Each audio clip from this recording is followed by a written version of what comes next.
ομάδα έχει παιχνίδι δικό σύρκο σήμερα, πάρα πολύ δυνατός άνεμος. Η ομάδα στον είχε κόντρα στο πρώτο ημίχρονο, δέχτηκε 2 γκολ από φάσεις. Στο δεύτερο, αν και προσπάθησε και είχε την κατοχή της μπάλας, δεν μπόρεσε να πάρει κάποιο. Ναι, θα ξεκινήσω από αυτό που είπε στο τέλος, ότι η ομάδα πήγε την κατοχή. Θα καταλάβουμε ότι αυτό που κάνουμε είναι όταν θα έχεις την κατοχή, πρέπει να δημιουργήσεις την κατοχή της προηγούμενης. Στο στόχο που είναι η αιστεία. Εμείς στο δεύτερο μήχρονο μπορεί να είχαμε την κατοχή, αλλά προσπαθήσαμε ανορθόδοξα σε αντίθεση στο ημίχρονο να πετύχουμε κάποιο γκολ. Πάνω σε αυτό θα πρέπει να προβληματιστούμε και να το δούμε, γιατί θα υπάρξει και άλλα παιχνίδια με τέτοιες συνθήκες. Θα πρέπει να είμαστε.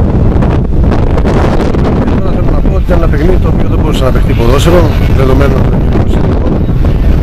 Δυστυχώς για άλλη μια φορά η ομάδα μου ξέρω ότι έχει δεχτεί 4 γκολ σήμερα στο πρωτάθλημα και τα 4 είναι αποστημένα.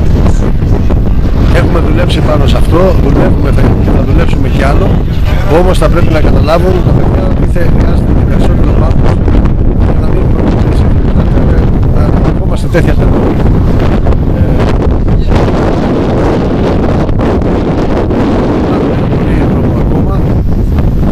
Είμαστε στις αρχές του, δύσκολα παιχνίδια θα μας τύχουν κι άλλα, αποτελέσματα στραβά θα έχουμε όλοι. Εντάξει, μια ήττα κάναμε, δεν χάθηκε ο κόσμος, θα βάλουμε το κεφάλι κάτω, θα δουλέψουμε και θα προσπαθήσουμε στη συνέχεια να είμαστε καλύτεροι για να πετύχουμε αυτά που θέλουμε στο τέλος. Θέλω να δώσω συγχαρητήρια στην ομάδα της Δόξα και καλή συνέχεια.